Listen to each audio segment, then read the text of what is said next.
Hello, everybody. I'm picking a question and I'm going to do a journey into that question. We'll see what comes, okay? So, drum roll. Okay, the first one I'm going to do of my beautiful list of requests from my community page is I'm going to explore the Twin Towers. I thought it was such an ingenious idea. I've never thought of journeying into the Twin Towers. So, I'm going to go ahead and read the question and then I'm going to go see what we find there, okay? We're going to be spiritual adventurers. Okay, so the question is, can you channel the actual Twin Towers? And yes, I can, because literally everything has consciousness. So I want to know what type of energy led to their demise. Okay, I want to know what type of energy led to their demise. Got it. Okay.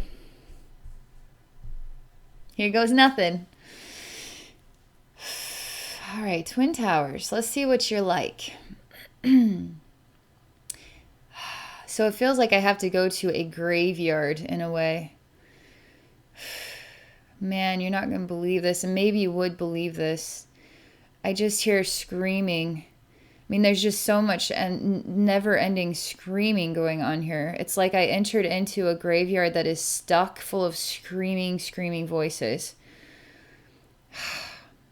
You know, I think I was called to do more than answer your question here. I feel like I'm called to help the souls that have fragmented from that experience find their way to heaven. People don't realize that when we die, parts of our soul linger and continue to explore the challenges of the lifetime. So when we can love each other enough to support even each other's souls, we can go in to help heal souls and help all the whole soul, find its way to heaven, because no soul has to carry baggage. No soul does, because we can forgive each other. We can love each other. We can hold each other. Because literally all the issues in our world is we all just need more hugs. It's literally it. So I'm going to describe, it looks like a dead world. It's black and dark everywhere. The Twin Towers are actually still standing in this image, but they look totally desecrated, desolate, broken. It's a really foul energy that it is emitting, and there's just so many people stuck inside the building and they can't get out. So they're in one giant coffin. Thousands of screaming voices are stuck in one giant coffin, the Twin Towers. And it's a horror show. It's a total horror show. I'm honestly not even sure where to begin here. My heart is beating like nobody's business right now because I didn't expect this, but I should have expected this. Okay. Give me a minute to figure out here what my next inspiration is.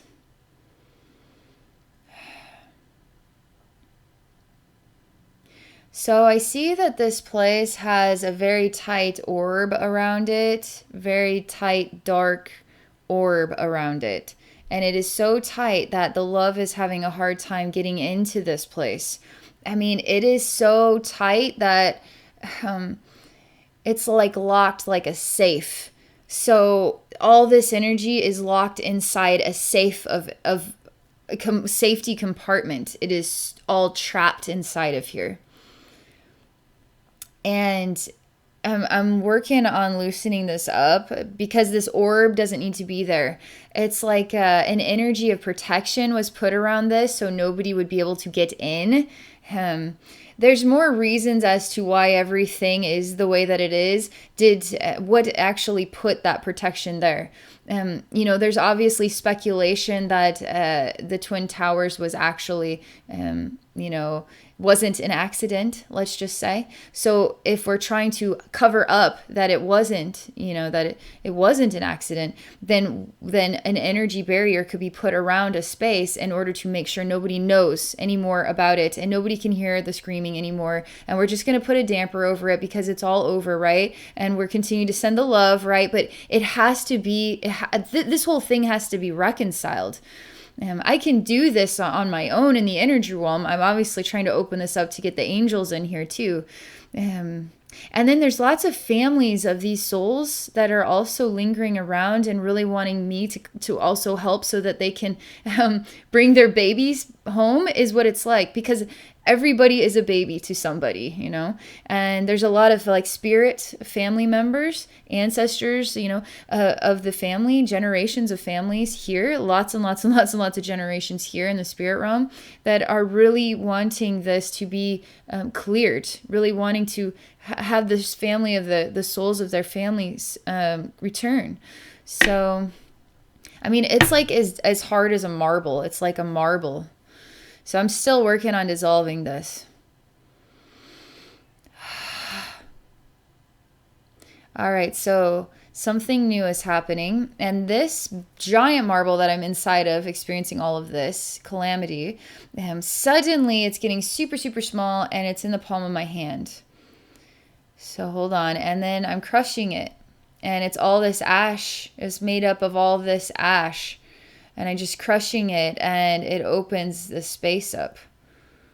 And I see just the tiniest, tiniest little buildings. And I crunch these with my fingers too.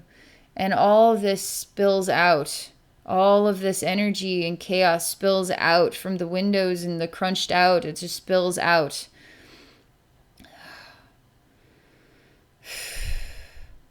I don't even know how to describe what this looks like. It looks like sand, like lots and lots of sand coming out everywhere, but it's part of the fragmented souls and parts of the energy of calamity and chaos. And I want to go in so the perspective is I can stand there and see this, so I'm smaller than the picture, but right now I'm still bigger than it. So this is what I'm called to do. And I'm just waiting right now. And as I wait, I start to feel energy shifting. And this is quite strange as well, but I'm moving all this wreckage away from the sand.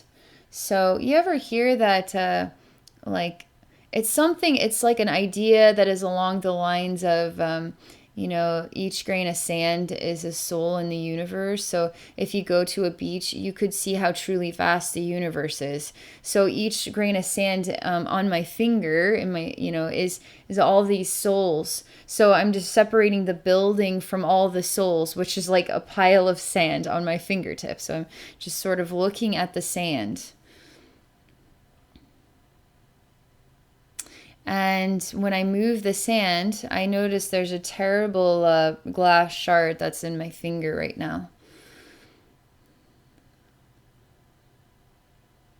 And I will say the energy is starting to get a lot more relaxed, but this glass shard is just a really big issue. But I just relax the glass shard on my finger, and I say, you don't have to hurt anymore. You do not have to hurt anymore. The glass shard is sad. It says, I hurt people. And I'll be forever what is like a tombstone of suffering. This is the consciousness of the Twin Towers trying to reconcile what its creation has become. Did it do this by its own choice? Did it ask for this experience, or was this experience given to it? Was it its destiny? People don't realize that homes have consciousness. So when I do energy work for a home or a business, I walk in and I actually can get to know the space. And it's interesting because if you're ever looking to buy a home, you can go in and get to know what the energy of the family was like, get to clear that energy out and get to know what that consciousness is like if, you know, get it to be ready to embrace a new family. It's so cool. It's so cool. Every house has a different way of expressing itself. It's interesting.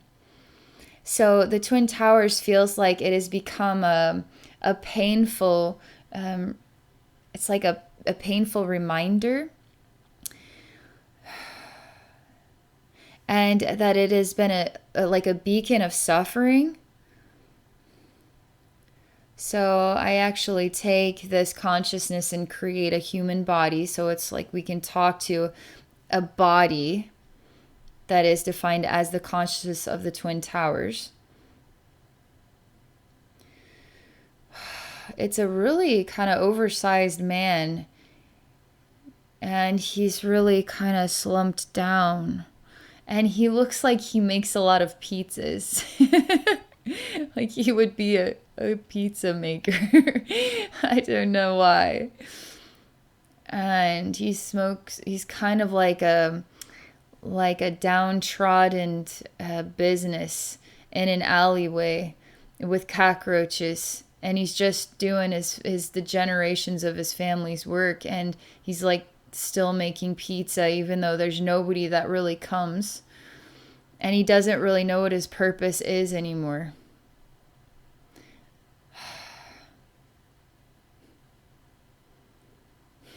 That's how the Twin Towers feels. Like like these generations of family members that had created a wonderful pizzeria here, it slowly went into ruin and cockroaches and infestation, and nobody visits, and it's just it's a desecration. It's vile.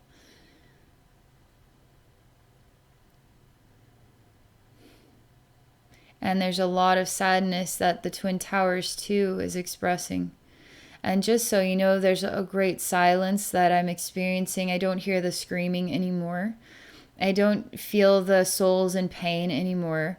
I'm just completely one-on-one with the Twin Towers consciousness. I give this old oaf of a man a hug, and I tell him that I came to visit, and I don't care about your cockroaches. I'll eat some pizza with you. And the Twin Tower smiles and says, "You know I don't make pizza, right?" I say, "I know." So maybe there's something else that we could do. Maybe something that might cheer you up. Maybe you would like me to make you pizza. No. There's a new image. I'll tell you, this could be quite a long journey, okay? So this new image, it's hard to describe, but let's just say there's a triangle, but it has rounded edges, and we can only see there's the ground would be the bottom, but then we see this sort of triangle part and it has the rounded edges, and it's a black sort of like a pool, like that tool in the pool game that collects all the balls. It kind of looks like this, and it's black, and then it's kind of thick. And then there's still sort of some hazy black, but there's an orangish golden light and a very intense beam of light in the very center. And it seems to be a spirit of some kind. So I just stand here and wait.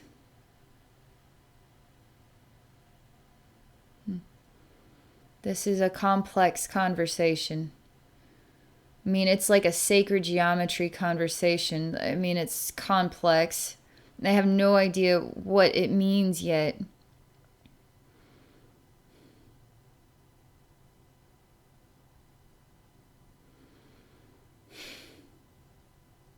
It's as if a higher consciousness above the Twin Towers is coming down to rectify, to communicate with, to reorganize the energies here. There's some sort of big deal happening, but I wouldn't know how to explain to you what it means just yet. I can just explain what I'm feeling right now.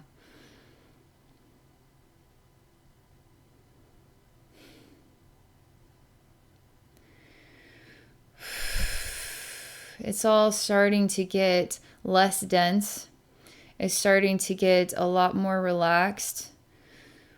I'm starting to feel an integration of this energy. This sort of master energy is what it is like, but it's a master builder. It's a master that works with sacred geometry. It's so over my head here and complex, but it also has the bigger picture of the way the world turns and the ley lines and all the people and all the timelines. I mean, it's so ridiculously complex. So it has an understanding of literally everything going on here. And it's like an assessment or a decision being made. But I will say, as this is all being expressed, this complex communication, all the energy of this Twin Tower space is getting less and less dense, which means it is relaxing and becoming not a space of suffering anymore.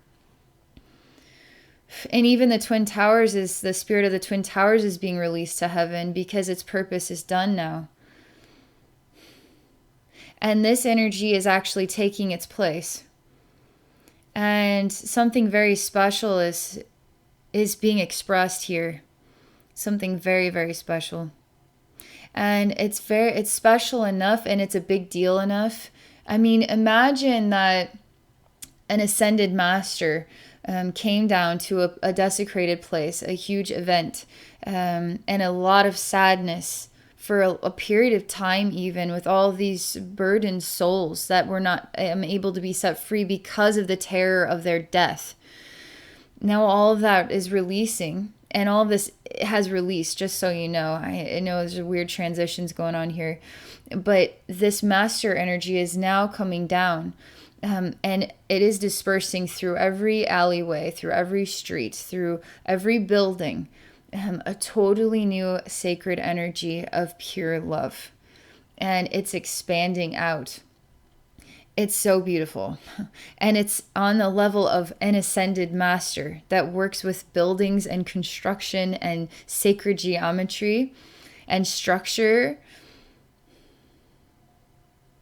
And the love has an extremely low, like bellowing, like a drum sound, but it's so fast that it's just at one tone, and it's very deep and powerful, and it's like gives you chills because it's so also really beautiful and extraordinary.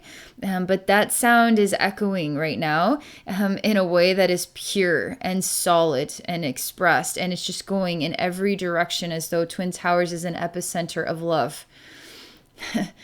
And a new energy now is here.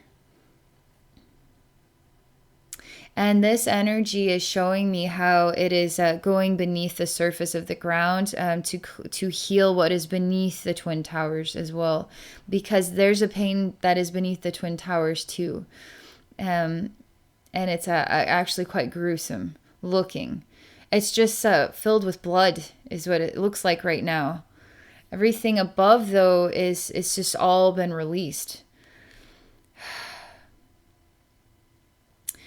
Man, this goes a lot deeper than what we would define as the building structure beneath the ground. It goes even deeper than that. It goes into the soils of the earth.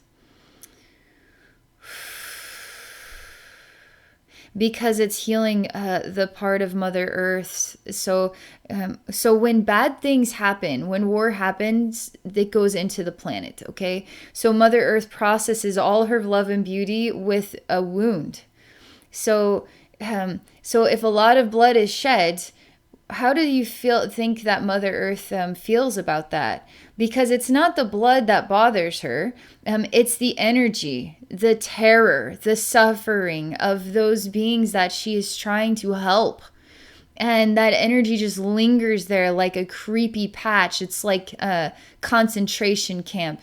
You walk in there and there's a creepy feeling to it.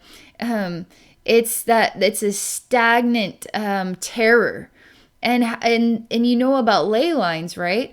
What about the putrid lines that we create, that we just let it rot there, you know? That's why haunted houses need to be healed. Otherwise, we're just celebrating rotting souls and their tragic deaths.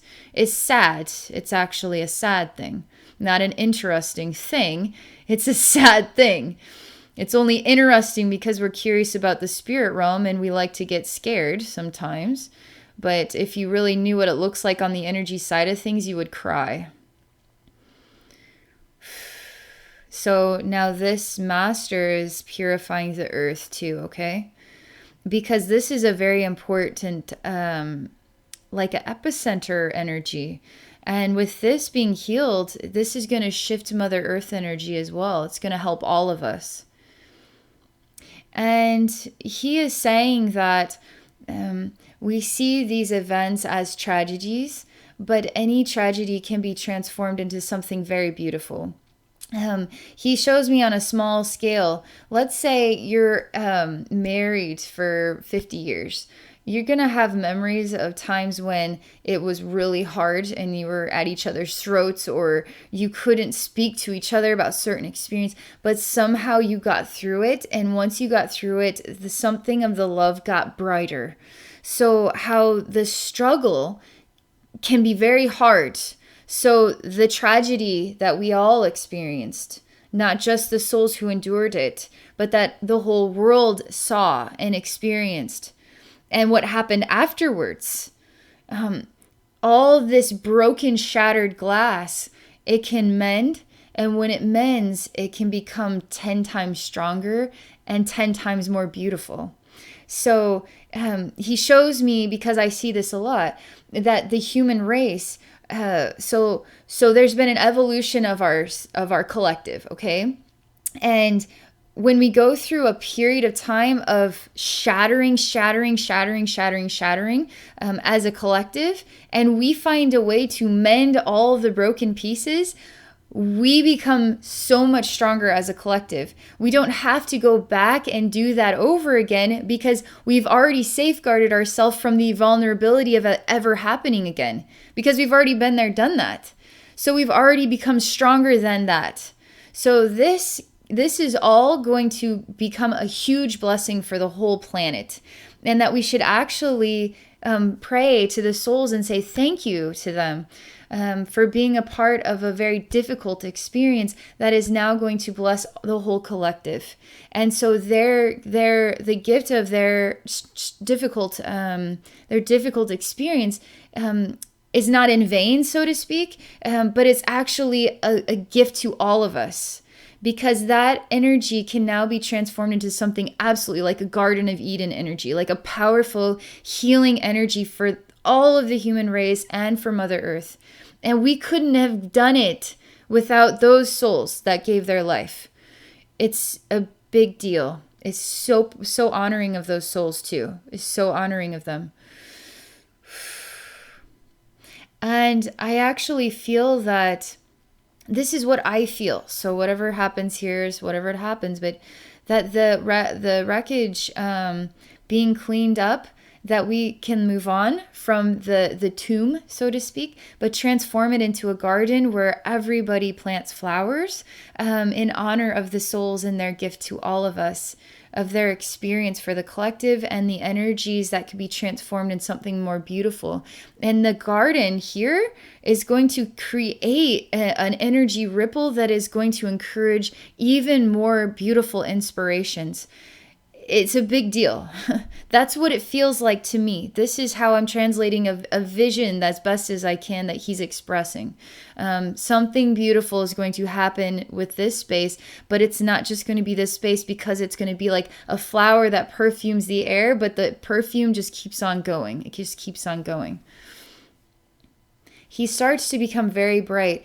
This is a really unique ascended master energy, because it works with both dark and light, because it works with the broken, and then it brings the broken into balance with the light in balance, working together. And it has a very dark side, but a very golden whole side, and it works together. And it's absolutely amazing to feel it. It's so strong and grounded, Sirius. Really wise. And I mean, it's the sacred geometry about it. It's the complexities about it, and the knowing and the understanding of those complexities. I just want to follow this through a little bit more. This whole thing is just starting to just fill in with so much love and purity. I don't feel the wreckage or the desecration or the screaming anymore at all. Something still deep down in here. It's a weird, like a orb. It's like a rock. And it just gives me a little bit of discomfort. And it's in the soils. It's in the energy side of things. I don't know that this is a real physical thing. But it looks like a white pearl, but it has a discomfort about it. And this is being dug up and brought up and out. And it is actually quite a painful thing because I can feel it in his own hand. And there's just a lot of, it feels like a burning sensation. A lot of pain. And this is being removed and returned to the central sun or the light of all or source or however you want to describe it. Because it's not necessary anymore. We don't need that anymore. And everything just filling in with lots of light. He really was asking that we no longer honor it as a graveyard, because it isn't a graveyard anymore. It isn't a graveyard. It's a garden of Eden. It's a sanctuary. We need to transform the suffering into something healing. So instead of us honoring the dead as though it is a cemetery, why don't we honor the living with the memories of the resurrected dead, so to speak, and to create a sanctuary where thousands and thousands of people can go to heal in the space that was once the Twin Towers, and honor and love of a new world. The Twin Towers symbolizes the start of a war. But now, where the Twin Towers once were is the beginning of a healing for the human race. You see how symbolic and powerful this is? That's what he's saying. We can do this. We can do this. I think people from all over the globe will visit this space to be healed. Not to see the wreckage, but to actually be transformed by the experience, not in sadness, but in joy. And still be able to see what was, but to know that it is changing, like the whole planet and the whole human race. So he says that the question isn't necessary anymore, because we're not going to focus on demise or destruction. We're going to transform and turn it inside out, and now focus today, moving forward, on the healing, on the sanctuary, on the love, on the transformation, on the ascension. So that was an old timeline that doesn't exist today. So we don't know anything about a demise with the Twin Towers. All we know is that it was a symbol of healing for the whole human race. And it has ended up being a gift.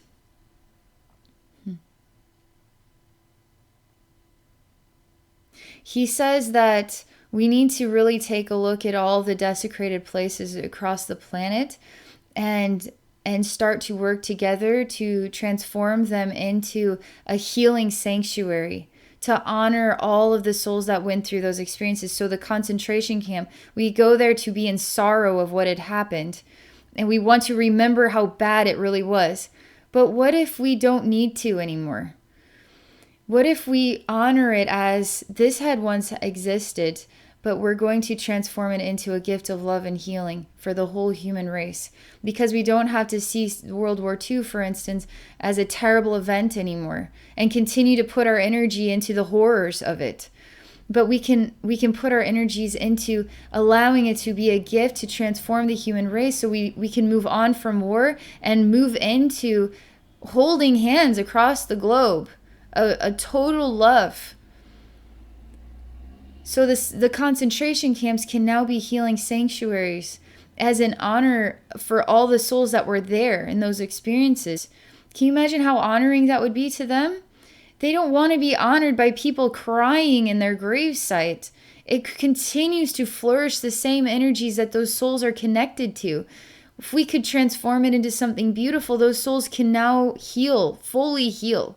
They're in heaven, but the memories still remain in suffering. The echoes of the memories do, and they linger in the earth as well. So, that's literally all I'm supposed to say about this. Wow. Give me a moment here. I gotta collect myself.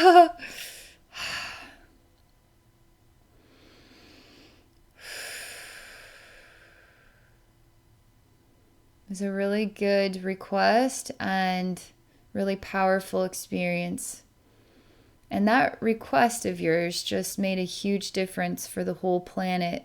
So you can give yourself a pat on the back. All right. I want to thank all of you for being a part of this journey with me. If any of you are interested in exploring a psychic session with me, please visit me at my website at abbeynormalswisdomquest.com. Thank you all again, and I wish you all a wonderful day.